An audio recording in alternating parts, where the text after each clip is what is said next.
Bonjour à vous tous et bienvenue sur cette nouvelle vidéo. Aujourd'hui, enregistrement un peu différent parce qu'il y a encore mon micro qui a lâché. Quand c'est pas la caméra, c'est autre chose. Donc je vous retourne cette vidéo en espérant que tout fonctionne parfaitement. Et c'est pour faire le bilan donc du mois de la fantaisie organisé par Piketty Bookin. Je vous avais présenté plutôt une pile à lire et donc voilà le résultat. Alors vous attendez pas à un truc de fou. Alors j'ai prévu une grosse pile, je n'ai même pas lu 50% de la pile. Déjà on commence par là. Euh, Ensuite, finalement, j'ai tout changé et j'ai fait des achats alors que le but n'était pas d'en faire. Voilà. Donc, on va commencer avant de tergiverser. La première catégorie, c'était bien au chaud dans notre monde. Et la première sous-catégorie, c'était nous avons acquis de nouvelles connaissances. J'avais mis Surnaturel, tome 1, partie 1 de Aegis Swan chez Inceptio. Et finalement, j'ai lu à la place celui-ci, donc qui est Le Grimoire d'Elphie. Hop, je vous le mets ici. Donc de Arliston Alouette et Minnie Lodwin chez Draco. C'est une lecture que j'ai vraiment beaucoup appréciée. Du coup, on va suivre Elphie, qui est donc la petite dernière de trois sœurs. Et donc, elles ont perdu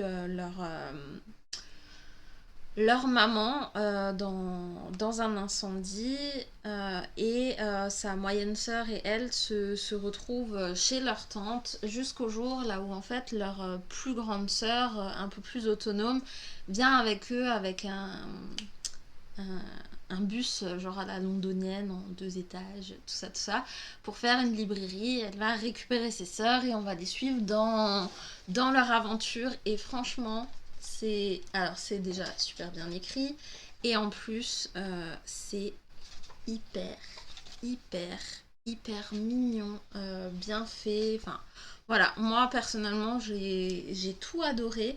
Je suis impatiente d'avoir la suite parce que c'était vraiment une lecture un peu doudou, cocooning. Donc ensuite, nous avons vécu de longues aventures. Et là, de base, je m'étais mis le tome 3 de Lomé de Alexiane de Lys, vu que le but, en fait, c'était de prendre un tome de saga. Vu mes lectures, je n'étais pas à ça près, si je peux dire ça comme ça.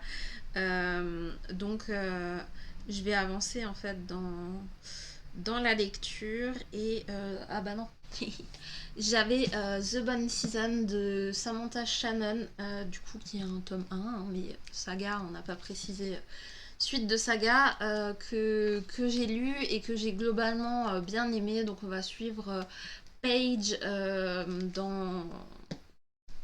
je vais pas y arriver hein.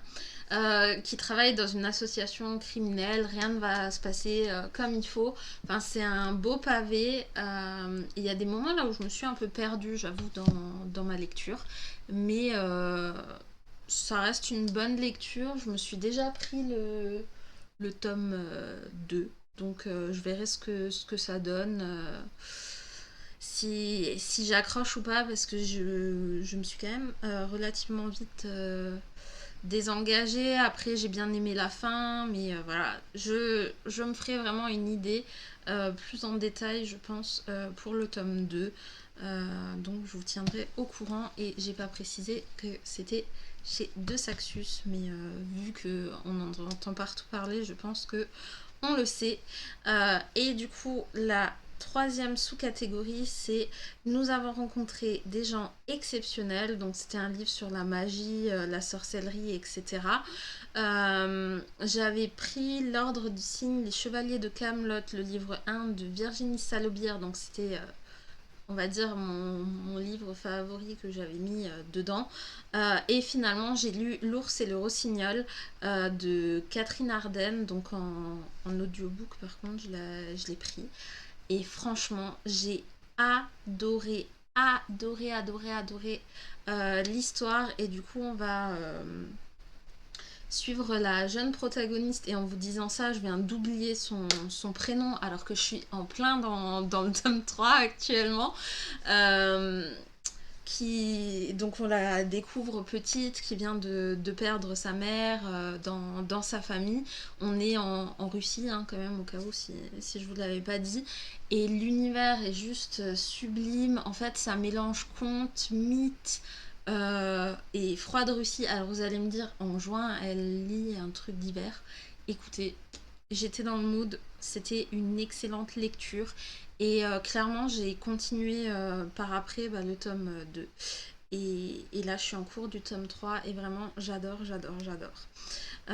Donc, je pense que je vais pas m'attarder et je vais faire un point de vue quand j'aurai fini la trilogie, ce qui sera plus sympathique. Et donc la dernière sous-catégorie de ce menu, c'est nous avons découvert Notre Destin, Élu et Quête. Et j'avais décidé de base de lire Le Club des érudits hallucinés de Marie-Lucie Gourgon, et je ne sais plus sur quelle maison d'édition. Je crois que c'est le Chêne Noir, hein, si je dis pas de bêtises. Et finalement, j'ai lu Les Chroniques des Fleurs d'Opale, le tome 1, La Candeur de la Rose de Yelena. Et ma foi, j'ai adoré l'histoire, même si j'avoue qu'il y a un petit détail qui m'a surprise, voilà, on va dire ça comme ça. Globalement, j'ai beaucoup aimé ma lecture. Donc on retrouve, et ça y est, non, Diptyl,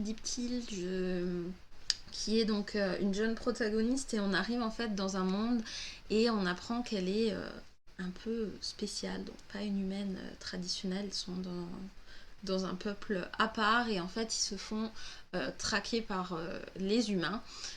Et donc leur village va être attaqué, et en fait donc elle a un frère, leur mère va se sacrifier pour que ses enfants puissent s'échapper, sauf qu'à un moment même son frère et elle vont devoir se séparer et ne vont pas se retrouver. Et donc elle va continuer sa quête, et elle va se retrouver donc dans une genre de petite chapelle, etc. Là où on va découvrir que elle n'est pas juste une simple humaine, que finalement elle aurait, enfin humaine non dans tous les cas, mais qu'elle serait beaucoup plus spéciale. Et vraiment l'univers est sublime. Et malgré que j'ai une petite contrariété, comme je vous disais, dans l'histoire, je pense que je vais vraiment continuer à découvrir. En plus, et normalement c'est encore valable quand je vous publie la vidéo, il y a la campagne Ulule de l'autrice, donc qui sort le tome 2, partie 2. Et elle a eu un vraiment grand succès, donc il y a plein de goodies pour ceux qui adorent ça. Donc foncez, allez découvrir. Voilà. Ensuite, autre menu, puis nous sommes partis dans la forêt. Le premier sous-menu, c'est pour commencer notre périple, un voyage. Et de base, j'avais mis Les Terres de l'Oubli de Jessica Lombroso chez Snag. Je le dis de tête à chaque fois, donc ça se trouve je me plante. Et finalement j'ai lu Steam Sailor, le tome 1 en lecture commune, donc l'héliotrope de Ellie S. Green, donc chez Gulfstream. Et c'était une très belle lecture. Alors en même temps je l'ai lu pour le Plib indirectement, hein, qui fait partie des 5 présélectionnés, des 5 sélectionnés, pardon. Et c'était une bonne lecture. En fait, il va se retrouver, pour moi, dans mon ressenti, à côté de La Ville sans vent. Pour l'instant, c'est mes deux qui partagent mon top 1. Donc, faut que je me décide. Et du coup, on va suivre Prudence, qui est une jeune fille aux multiples talents, en tout cas, qui sait faire des onguents et plein de potions. Et en fait, elle va être otages de pirates, mais c'est pas des pirates dans l'eau, vu que c'est un peu, enfin c'est des arches en l'air. L'histoire est assez sympathique. J'avoue que j'ai un peu moins adhéré bah, justement à Prudence parce que elle m'a un peu agacée au début. Après, c'est un peu plus passé. Je suis quand même très curieuse de découvrir le tome 2. Donc, je vous dirai ce que j'en ai pensé après avoir lu. Donc, comme l'année dernière, pour la prochaine sous-catégorie, donc c'était pour rencontrer d'autres créatures, c'était le petit peuple. Et du coup, je mettais le donjon de Nalbuck. Il n'est pas sous la main, pour le continuer, mais je n'ai pas continué. Et du coup, par contre, après l'avoir vu à 1000 endroits différents, j'ai pris celui-ci, donc c'est La Sentinelle du Petit Peuple, le tome 1, La Pommade des Fées de Carbone, de Forns et de Barreau, donc aux éditions Dupuis. Et alors déjà, juste je l'ai pris pour Carbone, voilà, comme ça on est au courant. Et vraiment, c'est une histoire tellement mignonne. Donc là où on va retrouver, je ne sais même plus son prénom, ça, en visite chez sa grand-mère, Adélaïde. Ouais, j'ai oublié son prénom, mais en tout cas, on va suivre cette jeune fille sur la couverture qui va venir bah, chez sa grand-mère. Enfin, dans la maison de sa grand-mère, parce que sa grand-mère, elle est dans un hospice parce qu'elle a eu des petits soucis. Et en fait, sa maman à elle voudrait vendre la maison en se disant que sa maman, elle est plus très logique dans sa tête parce qu'elle parle de gens qui n'existent pas, enfin, de contextes qui ne vont pas. Et du coup, notre jeune protagoniste va trouver pourquoi et bah, va pouvoir débloquer des choses. Et vraiment, l'histoire, elle est très mignonne, très adorable. Enfin, j'ai adoré, ça se lit tout seul et je suis impatiente de lire la suite.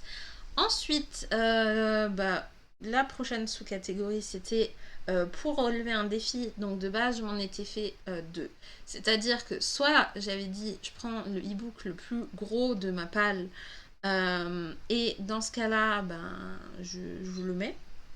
Et là, c'était Terre Sacrée, l'intégrale de Celtiane de Corinne Devailly, où j'avais mis, je lis The Girled One de Naomi Forna. Et en fait, j'en ai lu 1, 2, 3. J'en ai lu aucun des deux. Et finalement, j'ai lu un livre dont on entend partout parler, mais comme ça, au moins, c'est fait. Donc, j'ai lu Crescent City de Sarah Jemas, donc aux éditions de Saxus. Et pour tout vous avouer, je suis très contente de l'avoir lu, comme ça c'est fait, je ne me fais pas spoiler. Et surtout, je me suis confortée dans la très grande idée que de base, je me suis dit oui, traduction, pas traduction, machin. Je suis très contente de l'avoir lu en français parce que effectivement, et ça je l'avais déjà entendu de plusieurs comptes Instagram notamment, qu'il était déjà très très dense. Enfin, en tout cas, c'était pas fait pour des débutants.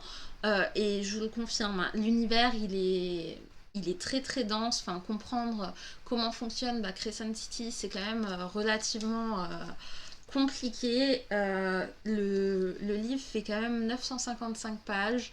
Il se passe pas mal de choses. Les 200 premières pages sont assez complexes pour se mettre dans l'univers parce qu'il y a vraiment beaucoup d'éléments qui viennent de partout. Il y a beaucoup de créatures d'univers qui vont se mélanger, qui vont être à Crescent City. L'histoire de base, c'est déjà que on a Brice qui est une demi-faée et qui est très très proche donc de son amie qui est bien plus qu'une amie. Et bien sûr je perds la tête sur cette vidéo parce que j'ai de nouveau oublié des prénoms et pourtant on va l'entendre 15 000 fois. Donc elle est très très proche et en fait son amie va va disparaître, voilà, et ça va être très très dur de revenir dessus, des enquêtes, de plein d'éléments, et c'est vraiment une superbe histoire. Là où il faut par contre vraiment s'accrocher, je pense, sur les choses, et j'ai vécu tellement d'émotions. Les 200 dernières pages, sans exagérer, il y a tellement d'événements qui se passent que mon cœur s'est brisé. Enfin, j'en pouvais plus. Clairement, on a fait en... C'était quoi? En 2 semaines, la lecture commune. Et les 3 derniers jours, moi, j'ai pas tenu, hein. En un soir, j'ai dévoré parce qu'on était à peu près à 70 pages par soir. Et je crois 3 soirs avant, j'ai dit, ah non, moi, je reste pas dans cette situation-là. Je lis tout et je l'ai dévoré. Et du coup, ben, mon seul regret après cette lecture, ben, c'est il est où mon tome 2? Voilà. Donc il est toujours pas écrit, mais il est où mon tome 2? Je veux mon tome 2, je veux la suite. On voit que c'est un récit adulte aussi. Alors moi j'ai pas lu à Cotard. J'avais lu le premier tome de... Il est là-haut, hop, le premier tome de Throne of Lace, que j'avais bien aimé, et je sais pas pourquoi j'ai pas continué. Sûrement parce que peut-être je n'ai pas acheté les livres en VO, ça peut peut-être expliquer pourquoi je n'ai pas continué, parce qu'en fait j'aimais tellement cette édition donc, qui est en hardback, que je voulais les autres, mais on sent la différence. Voilà, c'est ce que je voulais dire.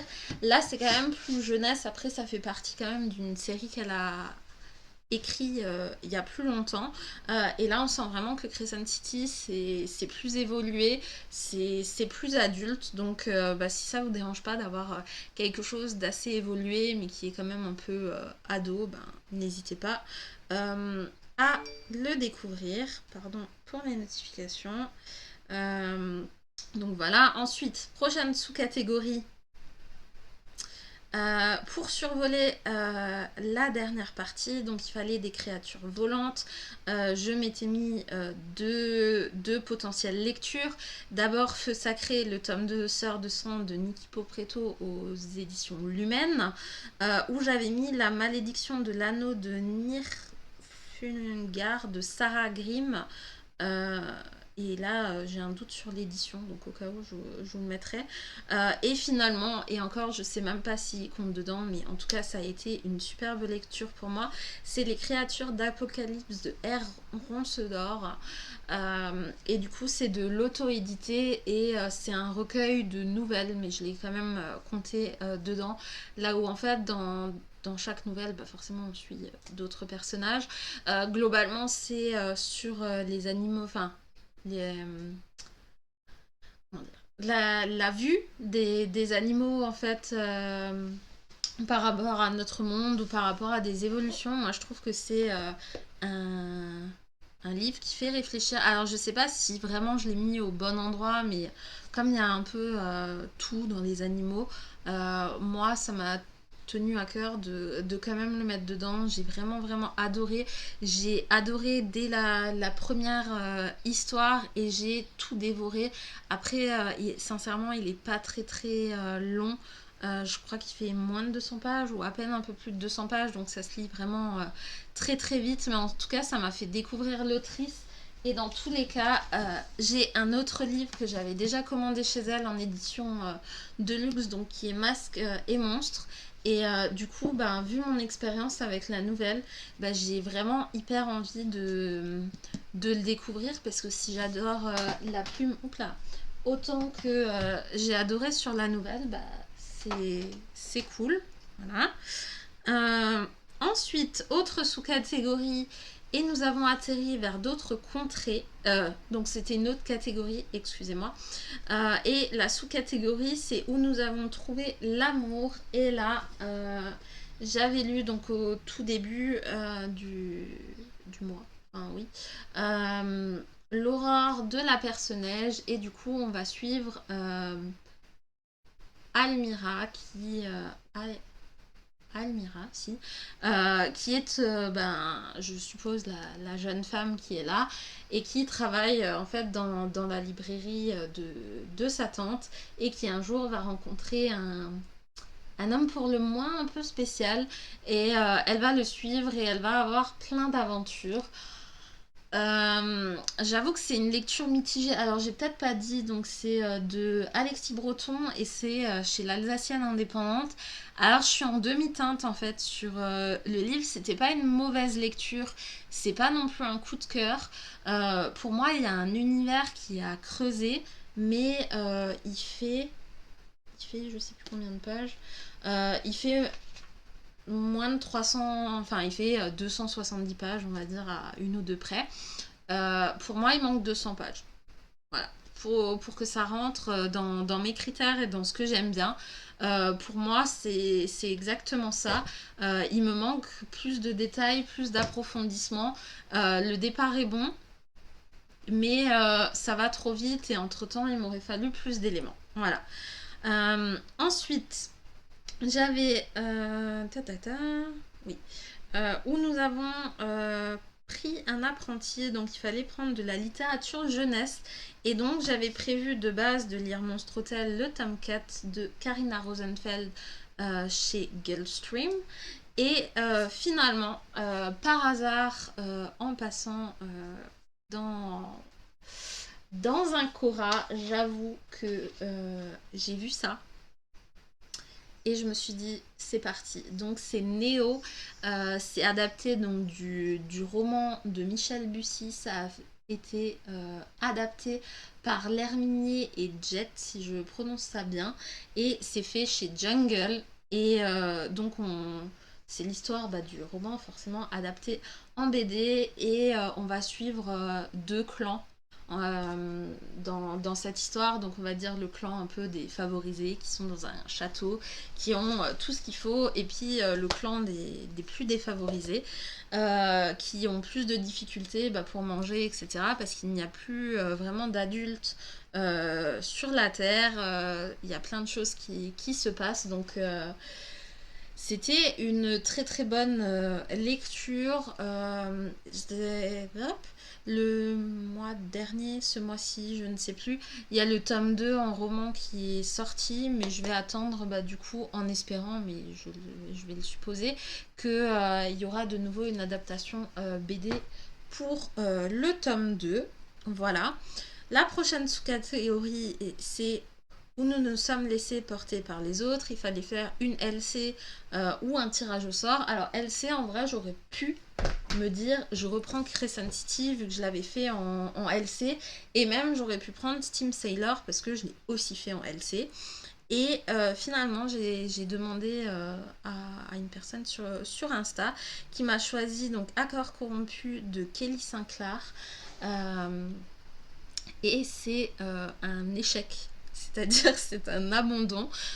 Donc on va suivre une jeune fille, là où j'ai aussi oublié son prénom, parce que bon, on est dans une dynamique aujourd'hui, là où les prénoms, c'était clairement pas mon truc, donc on va pas m'en demander plus.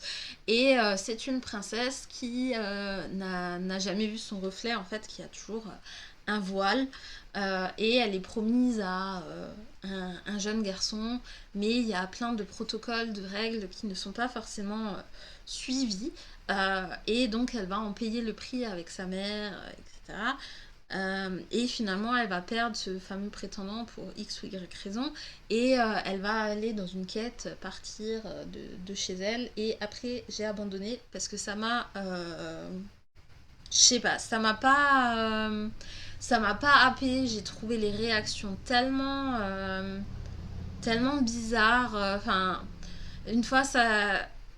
Enfin, comment dire, une fois elle s'apitoie sur son sort, après non, après elle revient, enfin bref, trop d'indécisions. Moi aussi j'ai été indécise, donc voilà. Et du coup, pour la dernière catégorie, finalement, comme je vous l'avais montré avant, enfin la dernière sous-catégorie, c'était où nous avons découvert une nouvelle ville ou un nouveau lieu. Du coup, j'avais prévu de tout base, donc section Genesis, le choix de Succube de Charlie Genet.